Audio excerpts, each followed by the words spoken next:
सी वाली अच्छी लग रही है मुझ पर, ये वाली या फिर ये वाली? कोई सी नहीं। मतलब मैं खूबसूरत नहीं हूँ? अरे मेरी जान, मेरे कहने का मतलब है तुम ना बहुत सीधी हो। कुछ बातों का मतलब वो नहीं होता जो कहा गया हो। ये घुमा फिरा के बातें मुझसे मत किया करो, और भी काम है मेरे पास। अब सब काम छोड़ो और सिर्फ मुझे याद रखो। क्या याद रखूं? आजकल उन माँ बेटी की सेवा में दिन रात लगे रहते, पता नहीं कौन सा जादू किया उन दोनों ने तुम पर। देखो रंभा, तुम मुझे गलत समझ रही हो। अभी मेरे दोस्त संजय कुमार की डेथ हुई है। उनकी बीवी इंदू जी बेचारी अकेली पड़ गई हैं और उनकी बेटी के सिर से बाप का साया उठ गया। मैं तो बस इस मुसीबत की घड़ी में उन्हें सहारा दे रहा हूँ और कुछ भी नहीं। क्या सहारा दे रहे हो? कहीं ये सारे का रास्ता बिस्तर पर जाके खत्म तो नहीं होता है ना, जैसे आज तक तुम मुझे सहारा देते आए हो? कब कर रहे हो मुझसे शादी? बहुत जल्द। और अगर आज के बाद उन माँ बेटी के पास गए ना तो मैं दोनों का खून कर दूंगी। अरे मेरी जंगली बिल्ली। नमस्कार, मैं हूं कंचन अवस्थी और आप सबका एक बार फिर से स्वागत करती हूं क्राइम चक्र के एक नए एपिसोड में, एक नई कहानी के साथ। नफरत धीरे धीरे पहले इंसान के मन की जमीन में बीज की तरह पनपती है, फिर एक दिन वो जुर्म के घने पेड़ का रूप ले लेती है, जिसकी शाखाएं एक उलझे हुए धागे की तरह होती हैं। न जाने कौन सी गांठ खोलने से किसकी जिंदगी का राज खुल जाए। रंभा संकेत से एक तरफा प्यार करती थी। संकेत रंभा को बस अपनी जिस्मानी भूख मिटाने के लिए इस्तेमाल कर रहा था। दूसरी तरफ संकेत के करीबी दोस्त संजय कुमार की डेथ हुई थी। संकेत का संजय की बीवी इंदु और उनकी बेटी रिद्धि की मदद करना और उनको समय देना रंभा को बिल्कुल अच्छा नहीं लगता था। रंभा को शक था कि कहीं संकेत इंदु या उसकी बीवी को भी अपने प्यार के जाल में फंसा के रंभा को धोखा तो नहीं देगा। इन सारे सवालों का जवाब पाना रंभा के लिए थोड़ा मुश्किल था, और तभी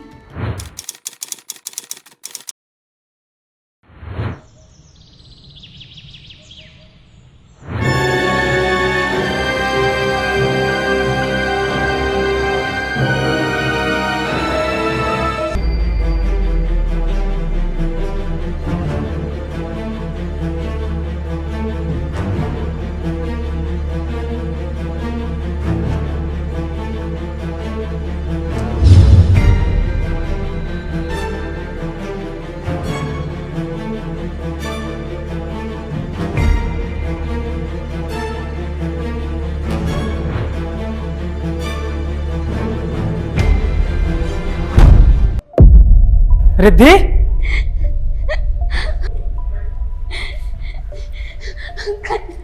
रिद्धि क्या हुआ? रो क्यों रही है? आपकी तारीफ? जी, मैं संकेत पाटिल, रिद्धि के फादर का दोस्त हूँ। सर, क्या हुआ? कल रात इनकी माँ इंदू जी की हत्या हुई है। रस्सी से गला घोटकर मार दिया है। हमें उनकी लाश पंखे से लटकते मिली। लेकिन सर, ये आत्महत्या भी तो हो सकती है। बेचारी इंदू जी पहले ही इतना परेशान थी, अब उनके हस्बैंड संजय के जाने के बाद से तो। नहीं, गले पे लगे सुसाइड के मार्क और मर्डर के मार्क में फ़र्क होता है। ये मर्डर ही है। बाकी पोस्टमार्टम के बाद क्लियर हो जाएगा। आप मुझे ये बताइए कि संजय जी की मौत कैसे हुई? सर, कुछ हफ्ते पहले ही हार्ट अटैक से उनकी डेथ हुई थी। उनकी किसी से दुश्मनी या रंजिश? आपको किसी पे शक? मम्मी पापा तो इतने सीधे थे कि उनका किसी से झगड़ा या दुश्मनी तो दूर, उनकी किसी से बहस भी नहीं होती थी। जी इंस्पेक्टर साहब, पता नहीं ये सब बेचारी रिद्धि के साथ ही क्यों होता है। इसके सर से तो माँ बाप दोनों का साया हट गया। तो रो मत रिद्धि।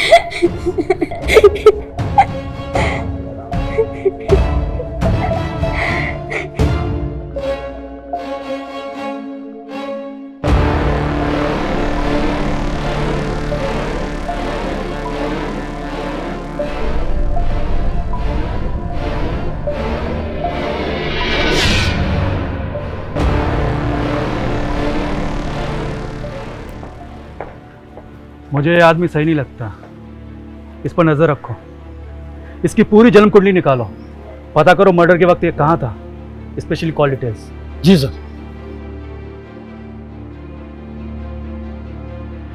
अभी कुछ दिनों पहले ही रिद्धि के पिता का देहांत हुआ था और अब उसकी मां इंदु देवी भी इस दुनिया में नहीं रही। पंखे से लटकी इंदु देवी की लाश आत्महत्या की तरफ इशारा कर रही थी, पर पुलिस का तजुर्बा और गले पे पड़े रस्सी के निशान को देख के ये लग रहा था कि ये हत्या का मामला है। पर आखिर इंदु की हत्या के पीछे किसका हाथ हो सकता है? क्या इंदु के पति संजय की मौत भी हत्या थी, जिसे एक नॉर्मल डेथ दिखा के प्रेजेंट किया गया हो? होने को कुछ भी हो सकता है। पुलिस को शक था कि संकेत का इस हत्या से कोई कनेक्शन तो नहीं, पर देखा जाए तो क्या रंभा इस हत्या को अंजाम दे सकती है? आइए आगे की कहानी पर नजर डालते हैं।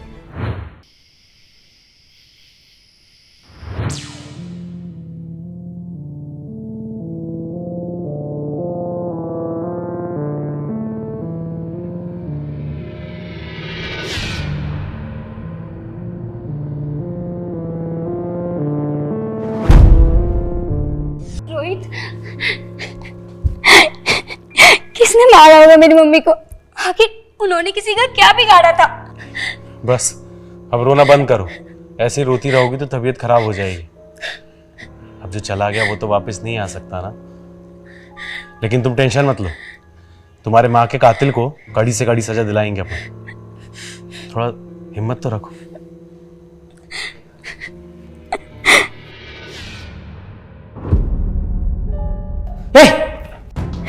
ये क्या कर रहा है?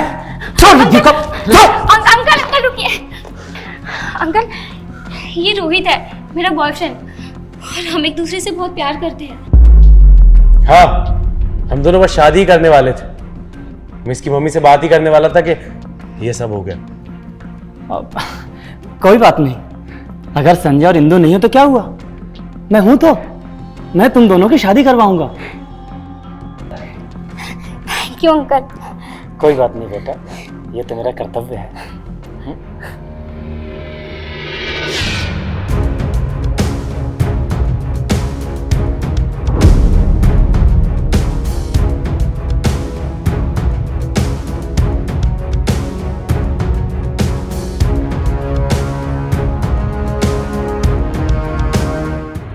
सर, ओके सर, मैं देखता हूँ।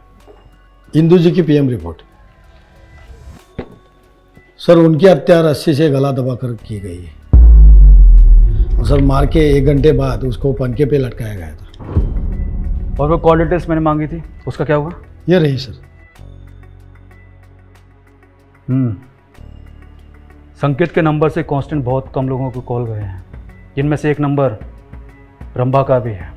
मर्डर स्पॉट से 2 किलोमीटर दूर इसकी लोकेशन पाई गई है। एक काम करो, ये रंभा का पता लगा और उसे पूछताछ के लिए बुलाओ। संकेत के ऊपर जो मेरा शक है वो गलत नहीं होगा। सर,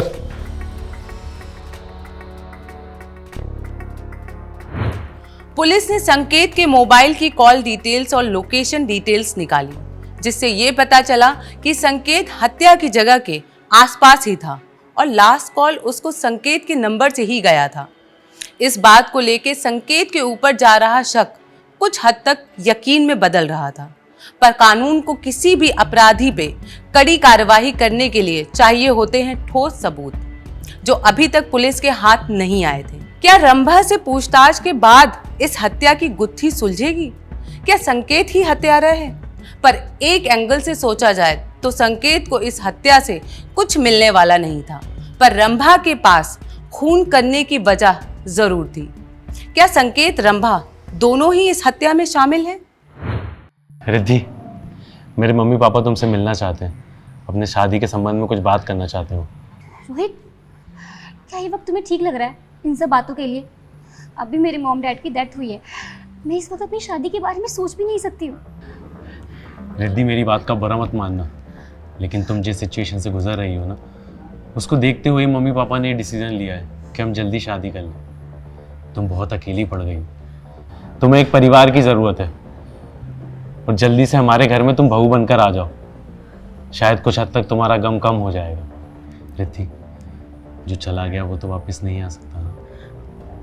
मैं समझती हूँ रोहित, ठीक है, मैं संकेत कल से बोलूँगी कि वो तुम्हारे मॉम डैड से बात करे। तुम उनसे दूर ही रहा कर, वो मुझे बिल्कुल पसंद नहीं। उनकी तुम पर अच्छी नीयत नहीं है। रोहित, तुम ये कैसी बातें कर रहे हो?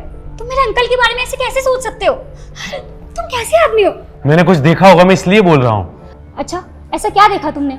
उस दिन जब तुम उनको हक कर रही थी तो वो तुम्हें कितने गंदी तरीके से छू रहे थे। तुम गम में इतनी डूबी हुई थी कि तुम्हारा ध्यान नहीं गया होगा। पर हमारा ध्यान हर जगह रहता है। तुम्हारी मॉम की डेथ के केस में हमें संकेत पे ही डाउट है। हमें पक्का सबूत मिले तो हम उसे सलाखों के पीछे डाल सकते हैं। आप क्या बोल रहे हैं इंस्पेक्टर साहब? और आप लोग अचानक यहाँ? देखिए, हमें आपके घर की तलाशी लेनी है, स्पेशली आपके माँ के कमरे की। प्लीज कॉपरेट कीजिए। जी सर। आपकी तारीफ? जी, ये मेरे होने वाले पति हैं। Can we proceed? Yes sir, we can.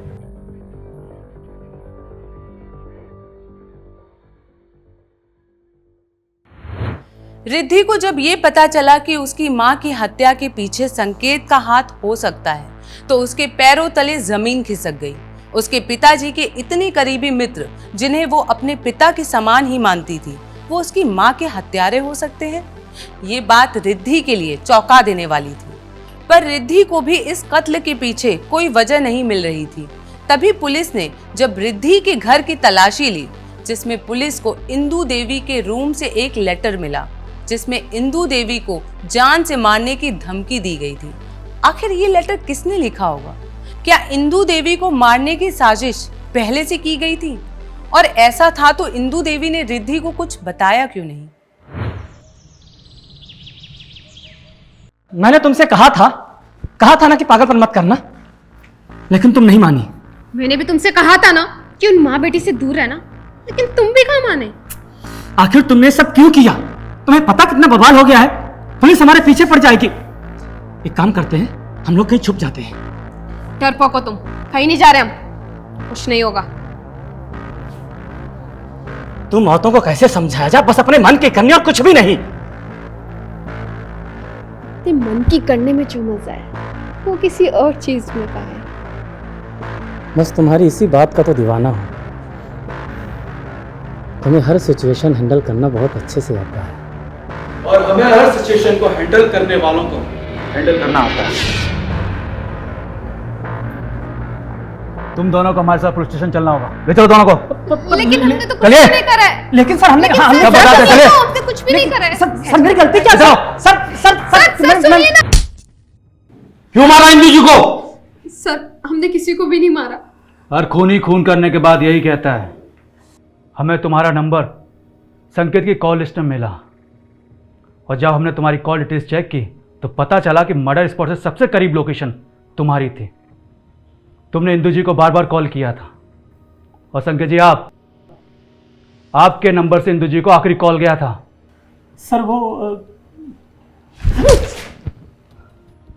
तेरे लिए अच्छा होगा कि अब तू सच सच बता दे। बताती हूँ सर। उस दिन मैं बहुत गुस्से में थी। मैं उन माँ बेटी को जान से मारना चाहती थी, इसलिए मैं इंदु को बार बार कॉल कर रही थी, क्योंकि उन माँ बेटी ने मिलकर संकेत को अपने जाल में फंसा लिया था। ये मुझसे दूर और उनके करीब होता जा रहा था। तो इसलिए तुमने उनकी हत्या कर दी?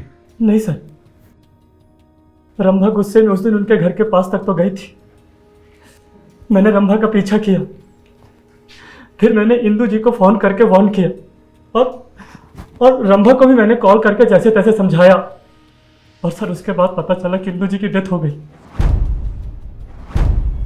ये कहानी किसी और को बताना। तुम दोनों को कोर्ट में घसीटने के लिए हमारे पास सबूत काफी है। सर एक मिनट, मैंने उस दिन इंदु जी के घर के बाहर कुछ देखा था। क्या? रंभा ने आखिर ऐसा क्या देखा था इंदु की हत्या के दिन उसके घर के सामने? क्या पुलिस को रंभा से कोई ठोस जानकारी मिली? क्या संकेत और रंभा पुलिस के सामने सही गवाही दे रहे थे, या बस पुलिस को गुमराह करने की ये एक साजिश थी?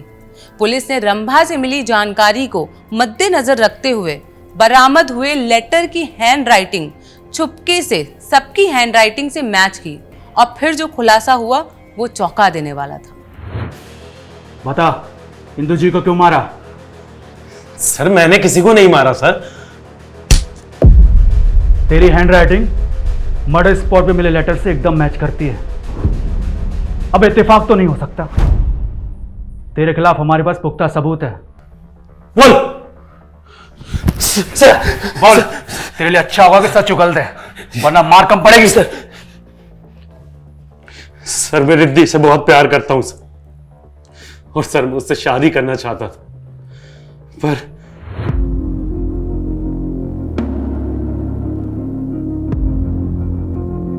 रोहित, मैं तुम्हें कुछ बताना चाहती हूँ। बताओ। मेरी मॉम हमारे इस रिश्ते के खिलाफ है। उनको पता चला कि तुम छोटी जगह पे जॉब करते हो, तुम मेरा ख्याल जिंदगी भर नहीं रख पाओगे। रिद्धि, मैंने तुमसे पहले भी बोला है ना, मैं धीरे धीरे और कमाने लगूंगा। मैं जानती हूँ, पर मम्मी ने मेरा रिश्ता पहले से ही कहीं और तय कर दिया है, और शायद कुछ दिनों में मेरी सगाई भी हो जाए। तुम टेंशन मत लो, मैं तुम्हारी मम्मा से बात करूंगा।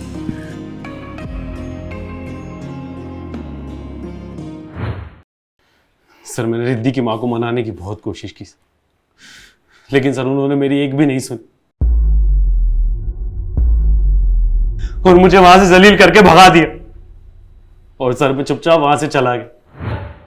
प्लीज आंटी मान जाइए, मैं रिद्धि से बहुत प्यार करता हूँ आंटी, प्लीज। तुमसे मेरी बेटी की शादी नहीं हो सकती। तुम जैसे गरीब आदमी से मेरी बेटी की शादी बिल्कुल नहीं हो सकती। प्लीज निकल आंटी, जाओ मेरे घर से। प्लीज मैंने कहा निकल जाओ मेरे घर से।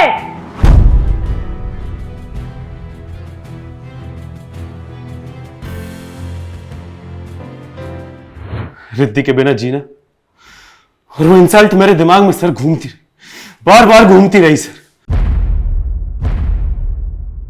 और मैं फिर से रिद्धि के घर गया सर। रिद्धि वहां नहीं थी, और मौका देखकर मैंने इंदु जी को मार दिया। और तुझे जाते हुए रंबा जी ने देख लिया।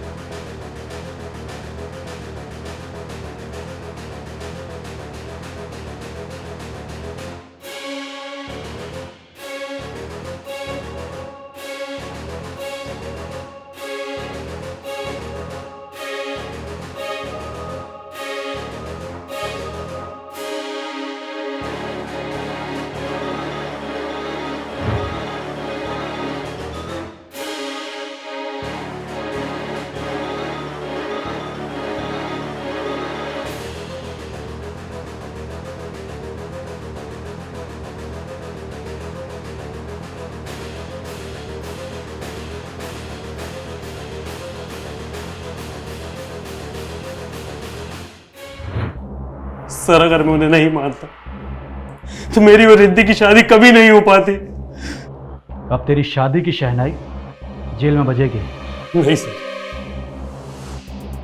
सर सर सर नहीं सर, सर मेरी कोई गलती नहीं है सर।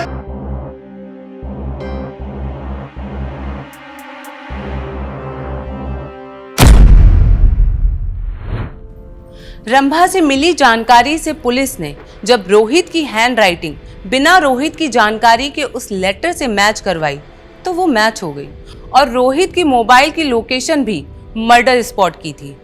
फिर रोहित के कबूलनामे के दम पे पुलिस ने रोहित को सलाखों के पीछे भेज दिया। क्या प्यार में इस कदर अंधा हो जाना ठीक है कि हमें सही गलत की पहचान न रहे? हम क्या कर रहे हैं और उसका अंजाम क्या होगा इसकी परवाह भी ना रहे, ये कैसा प्यार हुआ? ऐसे अंधे प्यार के बीज ही हमारे समाज में जुर्म को जन्म देते हैं। मैं हूं कंचन अवस्थी और आपसे अब लेती हूं विदा। फिर मिलूंगी क्राइम चक्र के एक नए एपिसोड में एक नई कहानी के साथ। तब तक के लिए सावधान रहिए, सतर्क रहिए। जय हिंद।